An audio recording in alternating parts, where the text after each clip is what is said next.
이 말씀은 26장 첫 부분부터 계속 이어지는 대목에 있습니다. 하나님이 2절에 보면 이삭에게 애굽으로 내려가지 말고 내가 내게 지시한 땅에 머물라고 얘기하시죠. 하나님께서 그렇게 지시한 이유가 있습니다. 애굽으로 내려갈 것 같으니까 하신 것입니다. 근데 이삭이 왜 가나안 약속의 땅을 떠나서 애굽으로 내려갈 것 같을까요? 그것은 어려움을 당했기 때문이었습니다. 즉 오늘 이것 26장 1절에 보면 아브라함 때에 첫 흉년이 들더니 그 땅에 또 흉년이 들었다. 이것은 간단한 흉년이 아니고 아주 극심한 흉년이 들었다는 것을 암시합니다. 기억할 만한 흉년입니다. 그러니까 살 길을 찾아서 애굽으로 내려갈 가능성이 있는 것이죠. 어려움을 겪으니까, 어려움이 닥치니까 하나님이 약속한 땅이지만 그 약속한 땅에 머물러서 하나님의 약속을 바라보고 살 수가 없을 것이다. 하나님의 약속을 기대하며 살 수가 없을 것이다. 그래서 사람이 생각하여 가장 좋은 길로 찾아가는 것입니다. 그것이 애굽인 것입니다. 하나님께서 나타나셔서 그걸 막아주시는 것이에요. 애굽으로 내려가지 마라. 그 까닭은 그럼 하나님 어떻게 하라고 이 어려운 상황 속에서 사람 보기에 가장 좋은 선택이 그것인데 하나님 그것을 하지 말라고 말씀하십니까? 어떻게 하는 말입니까? 이런 질문이 나오겠죠? 그 질문의 답이 무엇입니까? 하나님께 주신 약속이 내가 너와 함께하느니라. 그것이에요. 그래서 오늘 읽었던 말씀, 26장 2절 말씀 보면 여호와께서 이삭에게 나타나 이르시되 애굽으로 내려가지 말라. 왜냐하면 그럼 어떻게 하는 말씀입니까? 답이 뭐냐면 내가 내게 지시한 땅에 거주하면 내가 너와 함께 있을 것이 3절에 그렇죠? 이 땅에 거류하면 내가 너와 함께 있을 것이니라. 이렇게 말씀하셨어요. 하나님이 함께 하시니까 그 결과가 복이 될 것이요. 그러니까 아무 염려하지 말고 내가 지시한 이 땅에 그냥 머무르라. 과연 하나님의 말씀을 믿고 흉년이 닥친 그곳에서 조금 형편이 나은 그랄 땅으로 옮겼는데 그곳에서도 애굽으로 옮겨갈 터인데 하나님 머물라고 하셨어요. 그러니까 과연 하나님의 약속을 믿고 그곳에 머물면 하나님이 약속하신 대로 복이 있을 것이요 또 나와 함께 하신 모든 일로 인한 그 약속들을 다 이루실 것인가. 그래서 오늘 본문은 과연 그러하다. 과연 하나님께서 함께 해주셨다는 사례 두 가지를 드는 것입니다. 첫 번째 사례가 지난주에 살펴본 것입니다. 그것이 뭐냐면 26장 우리 7절부터 이하에 쭉 나오는데 6절에 이삭이 그랄에 거주하였더니 그래서 지난주에 봤던 내용 뭡니까? 이삭이 그랄 땅에 거주하면서 자기 아내 리브가를 누구라고 그래요? 누이라고 그래요. 누이라고 그러는데 그러던 내용이 쭉 나오는 대목이 나옵니다. 그럴 때 하나님이 간섭하셔서 이삭이 리브가를 품에 안는 그 때를 마치 그랄 땅의 왕인 아비멜렉이 목도하게 하여 아비멜렉이 명을 내림에 리브가는 이삭의 말과는 달리 누이가 아니요 그의 아내이니 그 리브가의 손을 대어 죄를 범하는 일이 없도록 하라고 명을 내려주게 되어집니다. 하나님의 은혜죠. 그러니까 이 땅에 머물라고 했을 때 하나님이 함께 하신다는 약속의 증거가 이삭은 자기 생각에 최선의 꾀를 내어 스스로 안전을 도모하였으나 결과는 그것이 죄된 결과를 낳을 것인데 하나님이 오히려 아비멜렉의 입을 통하여 하나님의 선한 섭리를 나타내 보이시니 이삭은 큰 하나님 앞에 부끄러움을 얻고 하나님 과연 나와 함께 해주신 손길을 내가 미처 알지 못한 채 이렇게 아내를 누이다 하여 내가 내 꾀로 위기를 어떤 위험을 모면하려고 하였으나 하나님 오히려 저 악한 아비멜렉의 이방인 아비멜렉의 손길을 통하여 우리를 더 안전하게 이 땅에 평안히 구할 수 있도록 보호하시는구나. 이걸 크게 경험하게 되어지죠. 그게 첫 번째 사례입니다. 오늘 읽었던 본문은 두 번째 사례입니다. 과연 하나님께서 여기 머물라 하셨는데 과연 그럼 내가 너와 함께 하겠다 하셨는데 과연 그렇게 하셨는가? 12절에 그 내용이 증거되기 시작합니다. 12절을 보면 이삭이 그 땅에서 농사하여 그 해에 몇 배를 얻었다고 되어 있어요? 100배라. 그 해에, 그래서 그 해에. 그 해니까 이삭이 그 해는 어느 해예요? 이삭이 그랄 땅에 머물던 해죠. 그러니까 이 해는 그랄 땅에 이삭 와서 여러 해가 지난 다음일까요? 첫 해일까요? 첫 해입니다. 하나님께서 떠나지 말라, 애굽 나가지 말라 해서 순종하여 그날 땅에 농사한 바로 첫 해에 이방인이 와서 농사를 졌는데 그 결실이 100배나 돼버린 겁니다. 보통은 씨를 뿌리고 결실 얻을 때 2배나 4배를 얻는다고 그래요. 100배를 얻었으니 최소 50배 내지 25배 이상을 거둬들였으니 다른 그랄 따라하는 사람들이 왔을 때 얼마나 눈이 휘둥그레졌겠어요. 아니 도대체 이게 웬일인가 했을 거 아닙니까? 그래서 하나님이 계속 복을 주십니다. 복을 주셔가지고 13절에 그 사람이 창대하여 왕성하며 마침내 거부가 될 때까지 하나님이 계속 복을 주십니다. 100배의 은혜를 줬다는 말은 실제 수량적으로 100배이기도 하고 그 말의 상징성도 있죠. 하나님이 쏟아 부실 만한 복을 최대한 부어주신 것처럼 받기에 도무지 감당하지 못할 만큼 큰 불을 이삭에게 부어주셨다라는 것을 말씀합니다. 이것은 곧 무엇을 의미합니까? 두려워하지 말고 그 땅에 머물라. 내가 너와 함께 하겠다. 라는 약속의 말씀을 하나님이 단적으로 증거를 보이시는 하나의 사례가 되는 것이죠. 이삭의 잘못으로 인한 스스로 자초와의 위험을 처할 뻔한 것에 보호하시고 또 이스라엘 농사지는 모든 농경일에 큰 은혜를 주시고 양떼 또 목축업에도 은혜를 주시고 그래서 이삭을 큰 부자로 만듭니다. 하나님께서 우리에게도 같은 은혜를 베푸실까요? 여러분도 한 100배 결실을 하셨습니까?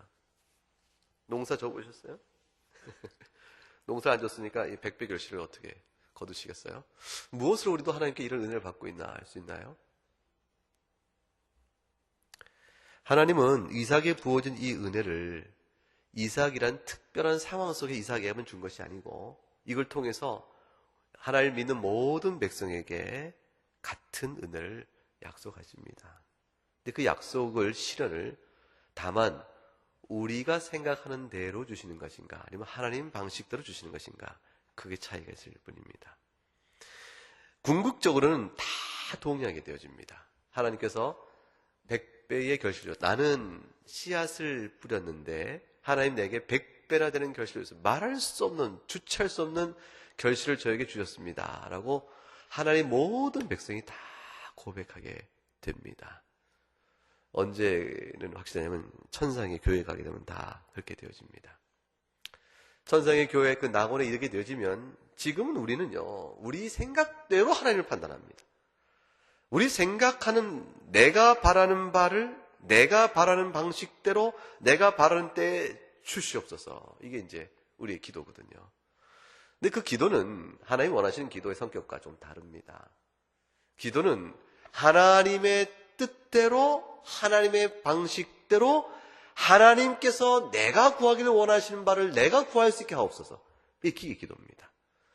기도는 그래서 주의 뜻에 우리가 따라가는 것이지 내 뜻에 주님을 끌어당기는 것이 아닙니다. 따라서 실제로 하나님께 기도하며 구하며 믿음의 생활을 해나가는 가정 속에 비춰서 돌아보면 지금까지 걸어온 신앙 이력 속에도 돌아볼 때에 얼마나 큰 은혜 가운데 살았는가를 깨닫고 알며 감사하는 것이 신앙이에요. 그게 믿음의 길입니다. 천상의 교회에 가게 되면요 불평, 불만, 원망, 이해 못할 하나님 도저히 이해 안 간다 이런 사람도 있을까요? 낙원에 이르러가지고 단 한 영혼도 없습니다. 천상의 교회요 그 낙원에 이르면 예외 없이 모든 사람은 큰 감격과 하나님의 놀라운 지혜를 찬양합니다. 하나님의 놀라운 지혜는 단순한 객관적 일이 아니고 나와 관련된 일의 지혜입니다. 나의 인생을 끌어오시는 하나님의 지혜로움이 얼마나 크고 놀라우신지 이거를 하나님께 찬양하게 되는 거예요. 그 가운데 그 찬양 속에 그 하나님이 얼마나 지혜로운가 하는 말은 뭐냐면 내 생각과 내 방식과 내 뜻이 아니었기 때문에 나는 이 땅에 사는 동안에는 하나님 왜 이러실까? 혹시 저렇게 하진 않으신가? 이렇게 많은 궁금증과 하나님 향하여 막 울기도 하고 부르짖기도 하고 막 애를 쓰기도 하면서 하나님 어찌하여 기도에 응답이 없는가 싶기도 하고 그렇게 몸부림쳤던 많은 세월 속에 하나님 묻고 싶어요 했던 많은 질문들 그 모든 것들이 있었으나 지금에 이르러 나는 주님 앞에서 내가 무지한 입을 놀렸음을 고백합니다 라고 말하며 찬양할 때 내 마음속에 감격하게 들어오는 건 뭡니까? 무한하신 선의 근원이신 하나님께서 내게 복의 복을 주셨구나 하는 말할 수 없는 기쁨으로 충만케 되어지거든요. 죄와 허물로 죽었던 우리가 생명을 누리겠다는 사실은 이거는 100배 결실한 것과도 비교가 차원이 달라는 것이 되어버립니다. 그래서 영적인 거 한번 생각해 보세요. 죄와 허물로 죽었던 자가 살아서 생명을 얻었다. 이건 존재 차원을 달리하는 것이거든요. 이거로 인한 결실이 얼마나 큰가. 내가 죽은 생명이 산 생명으로 주 앞에 서 있을 텐데 무엇에 피할 것인가. 육적인 생활의 필요도 마찬가지입니다. 육적인 생활의 필요도, 물질의 문제도 한번 돌이켜 보세요. 언제부터 우리가 부자였습니까? 적신호 나와 적신호 돌아갈진데 내가 하나님께 무엇을 불평하겠는가? 욥은 그렇게 말합니다. 우리가 물질의 빈곤함 때문에 또는 압박이 올 때 생각할 건 뭐냐면 언제부터 내가 부자였는가를 생각해 봐야 돼요. 항상 첫 빈손이었던 것을 기억하고 하나님께 돌아봐야 합니다. 그러면 우선 지금 남은 것이 얼마며 그 남은 것을 하며 내게 주심이 얼마나 감사한가 하는 첫 번째 마음을 가져야 합니다. 얼마만큼 가지면 거부가 될까요? 하나님께 이렇게 이삭을 거부가 마침 되게 하셨던데 얼만큼 가지면 거부입니까? 부자가 얼마큼 가져야 부자인가요? 재산이 신문에 났는데 1억 갖고는 부자 아니죠. 10억도 부자가 아니죠. 요즘에는 돈이 꽤 많아야 되나 봐요. 굉장히 많아야 되는데, 근데 여러분 이 거부라는 것, 부자가 된다는 것은 한 번 좀 부자가 됐으면 좋겠다는 생각 해보신 적 없으세요? 나도 좀 이건희까지는 아니어도 나도 좀 돈이 많으면 그럼 뭘 하고 싶은데요? 그러면 예외 없이 모든 신자는요, 돈이 많았으면 좋겠다, 하나님 저기서 물질복을 많이 줬으면 좋겠습니다 이렇게 얘기를 해서 그럼 뭐 하시게요? 물어보면 다 뭐라고 얘기합니까? 헌금도 많이 해서 복음사업에 애쓰고 선교사 선교관도 탁 쪄가지고 성에서 오시면 좀 수여 계시라고 그러고, 그리고 이렇게 노인복지도 좀 쓰고 또 여러 가지 그냥 많은 좋은 얘기를 많이 합니다. 전부 그래서 거부가 됐으면 좋겠다고 얘기해요. 얼마나 아름다운 마음인지 몰라요. 그러니까 나도 돈이 많았으면 좋겠다라고 말하는 분에게 물었을 때 그런 대답이 나온다는 것은 그분이 적어도 부자가 되고 싶은 마음이 탐욕에 의한 것이 아니고 주의 선한 사업을 위한 것이다, 이 얘기잖아요. 그렇죠? 정말로 주의 선한 사업을 위하여 부자가 되길 원하십니까? 탐욕이 아니고, 즉 개인의 필요 이상을 넘치게 하고 싶은 욕심 때문이 아니고, 탐욕이라는 건 다른 게 아니고 개인의 필요보다 더 넘치게 하고 싶은 마음이 그게 탐욕이에요. 그러니까 지금 내 상황 속에서 내가 마음에 바라는 게 내 개인의 필요라고 생각되어지는 내 수준과 내 정함, 그보다 더 많은 게 그걸 갖고 싶은 마음에서 그 거부가 되고 싶은 마음이 아니고 정말로 주의 선한 사업을 위해서 그걸 필요로 하나요? 하나님이 그걸 아실 텐데, 우리 마음 다 아실 텐데 냉정하게 한번 생각해 보자는 거죠. 그리고 그걸 아는, 그거를 판단해보는 방법이 있어요. 내가 정말로 주의 선한 사업을 위해 거부가 되길 원하나, 아니면 내 필요 이상으로 물질을 많이 갖고 싶은 내 욕심 때문에 정말 내가 그 욕심 때문에 더 부자가 되길 원하나, 그래서 그 욕심 때문에 부자가 되길 원하기 때문에 나는 항상 빈곤감이 마음에 쪄들어 있는가, 항상 나는 그래서 불평이 있는가, 좀 더 있으면 좋은데, 좀 더 불편한데, 그래서 항상 부에 대한 끝없는 탐닉과 원함이 내 마음에 가서 있어서 항상 물질에 대한 결손으로 인한 내 마음에 불편함이 항상 있는가, 자족의 마음을 잃어버리는가, 감사의 마음을 잃어버리는가, 내가 정말로 그런가, 이 모든 것을 판단하는 한 가지 방법이 있습니다. 그게 뭐냐면, 부자가 되면 내가 하고 싶다라고 싶은 모든 일을 그 100분의 1에 내가 원하는 부자가 내 가진 재산이 지금 1000배라고 생각해봐요. 1000배. 그럼 1억이 있으면 1000억이네. 이게 너무 큰데. 그 1000배라고 생각해요. 1000배.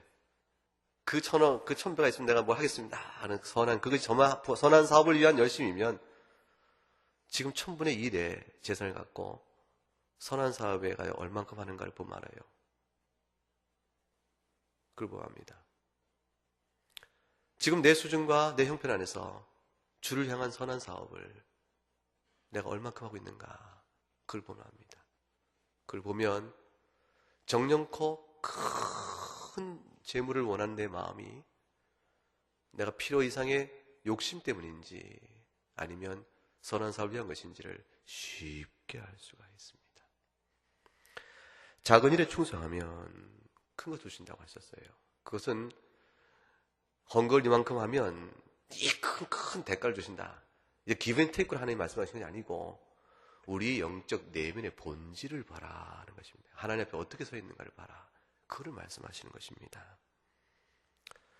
그래서 이미 나는 거부가 아니에요.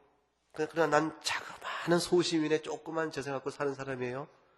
그래서 주를 위한 선한 열심이 내가 부자였으면 좋겠다 싶은 그 선한 열심이 진정하다면, 참으로 진정한 것이라면 지금 작은 부분에서도 그 열심은 여전하기 때문에 그 범위 내에서라도 최선을 다할 터인데, 그런 사람은요 이미 거부가 된 겁니다. 거부가 된 큰일 하는 것과 조금도 다를 것이 없는 사람입니다. 하나님 앞에 항상 부유한 사람입니다. 사실 하나님께서 이미 백배 복을 누리고 있는 사람이에요. 하나님이 이미 충만하다. 이 약속한 사람과 똑같습니다. 다를 바가 없습니다. 블레셋 사람들이 이삭을 엄청 시기하죠. 오늘 14절에 보게 되면 양과 소가 떼를 이루고 종이 심이 많으므로 블레셋 사람이 그를 시기하였다고 했습니다. 아무 연고도 없는 자가 툭 들어와가지고 거기서 자기들보다 농사를 같이 했을 때 엄청난 결실을 얻고 양을 같이 줬을 때 새끼를 엄청 치며 이렇게 되어지니까 눈이 휘둥그레지는 겁니다. 아니 저자가 저럴 수 있는가. 근데 이삭이 자기네 것을 뺏어간 게 아니잖아요. 양이 10마리 날 것인데 이삭이 9마리 찾아간 게 아니고 하나님께 저 무엇인가가 지금 저와 저자와 함께 있구나 하는 걸 보여주고 있는 것인데, 그 안에 행복 있고 평강이 있고 주의 놀라운 은혜가 있는 것인데, 이 그랄 사람들이 아무 까닭도 없이 부당한 논리로 시기, 질투가 나서 억지를 부려가면서 이삭을 괴롭힙니다. 떠나라는 것입니다. 질투가 난 거죠. 보기 싫은 거예요. 그러니까 둘 중에 하나입니다. 당신이 믿는 하나님 앞에 우리도 은혜를 구하여 당신이 받는 복을 우리도 누리고 싶소. 당신 속에 있는 그 신비한 그 내면의 비밀이 뭐요? 당신은 왜 행복하오? 아무리 봐도 그 행복할 조건이 아닌데, 이렇게 그 안에 있는 숨은 비밀을 묻거나 이렇게 나오는 것이 아니고 미워하는 것이죠. 질투하는 겁니다. 시기에 내어쫓습니다. 그래서 떠나도록 하기 위해서 떠나라 곱게 말하면 안 떠날 것 같으니까 뭐냐면 우물을 메워버립니다. 15절에 그 아버지 아브람 때에 그 아버지의 종들이 판 모든 우물을 막고 흙으로 메워버렸습니다. 이거는 뭡니까? 죽으라는 얘기입니다. 맞으면 생업을 완전히 막아버린 것, 폐업시키는 것과 마찬가지예요. 여기서 우물을 통해서 물을 얻지 못하면 양떼를 못 먹일 뿐이라 농사도 짓기 어렵고 사람 자체하는 게 어려우니까 그걸 막아버렸던 것은 죽음을 불사하고 너희를 내어 쫓겠다는 작심하고 다뤄오는 것이요. 이삭에는 말할 수 없는 억울함이요, 말할 수 없는 시련입니다. 이삭이 좀 불평을 좀 할 만하지 않을까요? 하나님 여기 머물라 그러셨죠. 그래서 제가 머물렀습니다. 하나님 함께 해주신다고 그랬죠. 그래서 제가 함께 하시면 제가 봤습니다. 그래서 소득에 이렇게 많이 거부가 되게 하시니 참 감사합니다. 그런데 누릴만 할 때에 결국 뭐 되기는 하셨는데, 오늘 본문에 보면 흐름이 어때요? 큰 부자가 되긴 하셨는데 오랜 세월 누리기도 전에 누릴만 할 때에 뭐가 되는 거예요? 시기와 질투가 나서 뭡니까? 그냥 우물을 메워버리고 내어 쫓는 일이 발생한 것이죠. 뭐가요? 큰 고통과 고난이 찾아오는 것입니다. 하나님 말씀대로 내 약속을 믿고 머물러서 풍성한 수확을 거두고 거부가 되게 하는 데까지 이르게 하시더니 이제 좀 살만하니까 하나님께서 웬 시련을 저에게 주십니까? 살만하다 싶을 때, 좀 안정되다 싶을 때, 그럴 때 시련이 다가온다면 그 시련은 하나님께서 우리에게 무엇을 말씀하실까요? 여러분 가운데 어떤 고난과 아픔과 시련과 기도 제목이 있고 마음에 늘 이렇게 응어리 하나 있어서 이것만 해결되면 내가 참 편하겠다 싶은, 내가 다른 게 다 불편한 게 없는데 이거 하나가 마음에 늘 걸린다. 그것이 자식의 문제일 수가 있고요, 교우들의 관계의 문제일 수 있고요, 그 사업에 생각하면 늘 걸리는 한 문제일 수도 있고, 그건 무엇인지 있을 수 있습니다. 그 하나님 그걸 통해서 고통과 시련을 딱 주신다면 건강일 수도 있고, 그 무엇 때문일까요? 딱 한 가지입니다. 이 세상에 마음을 두지 않게 하시는 하나님의 뜻입니다. 생각해 보세요. 이삭에게 이곳에 머물라 했고 그것에 거부가 되게 복을 주셨으니까 이삭이 그곳을 떠나고 싶을까요? 그리고 눈을 땅에서부터 하늘로 돌리고 싶을까요? 가진 것이 너무 부유한데, 풍성한데, 그 모든 것들에 대한 자족의 마음이 확 밀려오면 하나님은 자꾸 형식이 되어지고 마음의 중심과 내용에서 멀어져 가게 되어 있습니다. 인간은 틀림없이 그렇게 되어 있습니다. 주어지고 누린 것이 많아질수록 하나님은 자꾸 물결쳐서 밀려가면 저 끝으로 밀려갑니다. 하나님께서는 우리로 하여금 신령한 복을 놓치지 못하게 하시는 거예요. 항상 하늘을 바라보게 하시고 하나님을 바라보며 우리는 이 세상에 나그네요. 영원한 복을 사모해야 될 자들이요. 하나님 나라의 백성임을 잊지 말아라. 신령한 복을 사모하도록 하시기 위한 하나님의 배려입니다. 아브라함의 약속을 바라보게 하는 것이죠. 실제로 우리는 이삭에서 나그네로 삽니다. 이삭의 자기 존재가 나그네한 사실이 금방 드러납니다. 이삭의 세력이 미비할 때는 아비멜렉이 쳐다보고 함께 살아도 괜찮고 적당히 이용할 수도 있겠습니다. 미비할 때는 아비멜렉이 두려움이 없어요. 오히려 이삭을 두면서 이삭의 아버지 아브라함의 하나님을 아니까 자기 아비멜렉부터 받은 교훈이 있잖아요. 그러니까 아브라함 때의 자기 아비가 겪었던 교훈을 생각해보니 아들 아비멜렉이 이삭을 보니까 다 대를 이어 지금 만난 거죠. 그러니까 당신의 아버지 아브라함의 하나님, 당신의 하나님이 능력 있는 하나님인 줄 우리가 아니까 내 땅에 거하면서 그러면서 적당히 우리 나라가 잘 되도록 너 기도 좀 해라. 그리고 한 둥지 틀고 살아라. 아량을 넓게 보여줄 수 있습니다. 근데 이게 얘기가 달라져 버린 겁니다. 이삭이 너무 강대해지고 부유하게 된 거죠. 그러니까 아비멜렉이 그냥 두니까 이게 마음이 지금 뒤틀리고 편치가 않습니다. 이삭 입장에서 보면 뭐가 됩니까? 충분히 부해지고 거부가 되어지니까 여기가 좋사오니 싶을 때에 하나님은 당장에 아비멜렉을 들어서 시기와 질투로 이삭을 압박하게 나가게 됩니다. 그 압박은 뭡니까? 나가라는 거예요. 나가라. 이 땅을 떠나라는 거죠. 그 순간 이삭의 머릿속에 탁 떠오르는 한 가지 생각은 뭡니까? 나그네구나. 내어 쫓기는 겁니다. 세상에서 성도는 세상에서 성공을 하여 세상 기준으로 대통령이 돼도 세상에 성공하여 세상 속에서 가장 큰 사업가가 돼도 성도는 근본적으로 이 세상 사람들과 살아감에 있어서 나그네입니다. 마음과 뜻과 생각을 같이 섞을 수가 없는 한계성이 뚜렷합니다. 세상을 떠나 살 수는 없지요. 사도 바울이 그랬어요. 그렇다면 너 이 세상 밖으로 나가 살 것이라. 그러지 못합니다. 그러나 멍에는 같이 질 수가 없는 거예요. 멍에는 같이 질 수 없으나 그러나 더불어 살아야 되는 이 긴장 관계가 성도에게 주어진 것이죠. 따라서 공존과 평화를 추구해야 하지만 그렇다고 해서 그들 방식도 살 수는 없는, 그 안에서 생업의 터를 이루고 살아야 되지만 그 생업에서 이루는 모든 방식을 저들이 하는 방식으로 따라갈 수는 없는, 그게 바로 성도의 삶인 것이죠. 그 속에서 나그네 삶이라는 한 특징의 삶을 살아가게 되어집니다. 하나님이 아브라함에게 고통을 줍니다. 그리고 나그네인 줄 알게 하는 거예요. 떠나라니까 짐 싸서 가야죠. 이삭이 어쩔 수 없이 장막을 다시 걷어서 갑니다. 가서 간 곳이 그랄 골짜기예요. 즉 아비멜렉이 있던 곳은 좋은 땅이죠. 근데 골짜기는 훈이진 곳이. 근데 그것까지 이렇게 갔습니다. 그곳 가면 좀 괜찮겠지. 근데 거기 완전히 그랄 지역이거든요. 그랄 백성들 삽니다. 근데 거기 가보니까 거기서 아브라함이 썼던 우물이 있어요. 그 우물을 다시 팝니다. 아버지를 생각하면서 우물을 팠겠죠?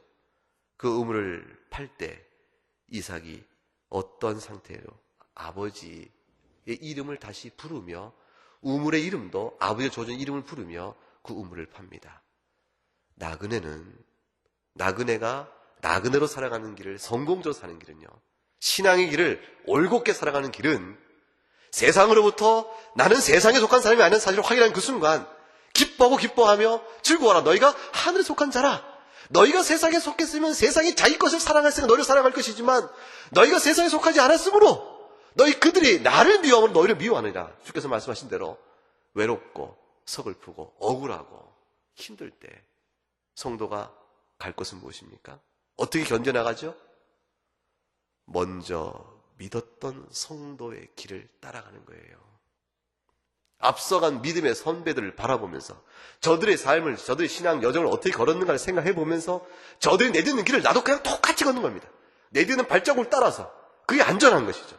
내딛는 발자국을 따라가면서 그 발자국에 다시 발자국을 얹으면서 발자국에 내 발을 얹으면서 그대로 걸어가는 게, 아브라함이 팠던 우물을 다시 파면서 그 우물의 이름을 부르면서 나의 아버지 아브라함이 여호와의 이름을 부르며 이 나그네 길을 아버지는 어떻게 견뎠을까?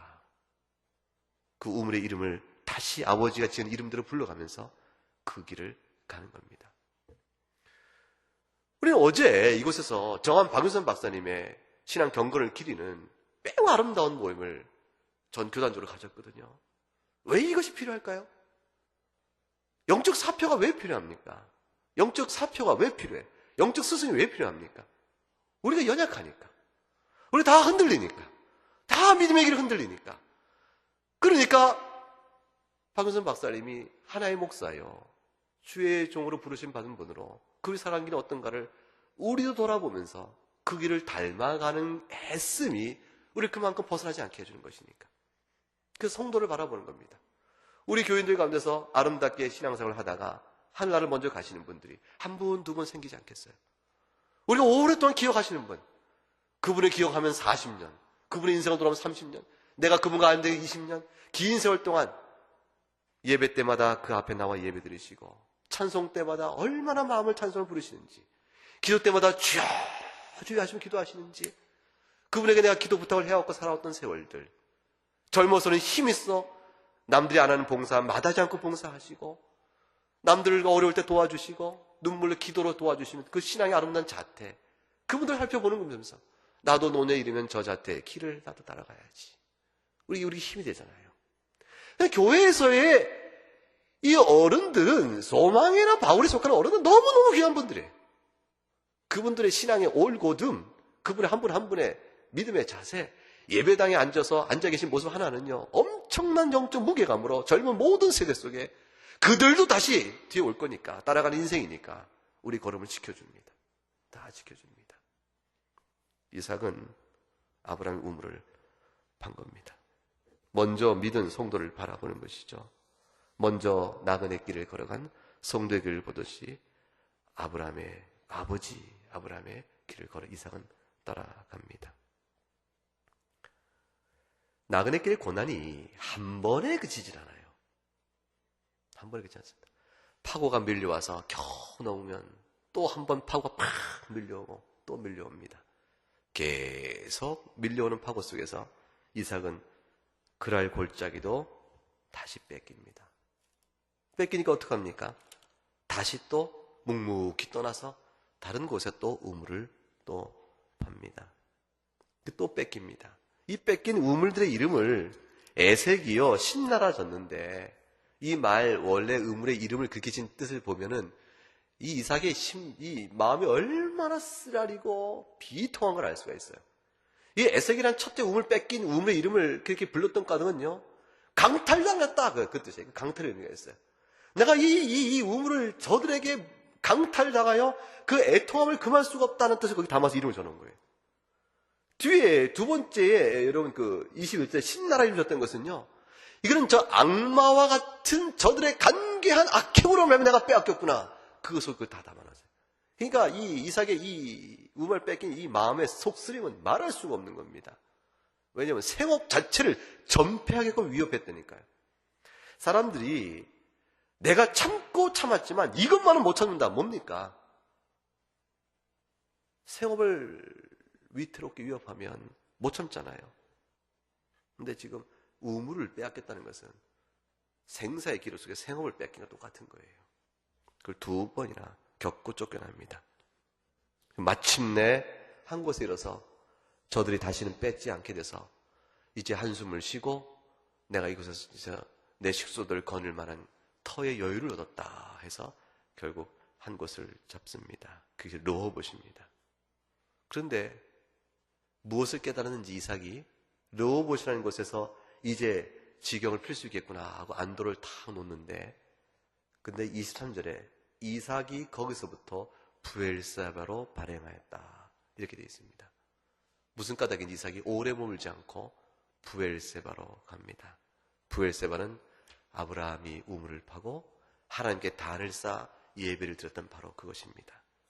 이삭은 결국 그랄 땅을 다시 떠나 부엘사 아버지 추억과 믿음의 모든 유적이 서려 있는 그곳으로 갑니다. 성도를 찾아가고 믿음의 친구를 찾아가고 예배당으로 오고 주님 앞에 더욱더 가까이 가는 행보를 걸어가게 된 거죠.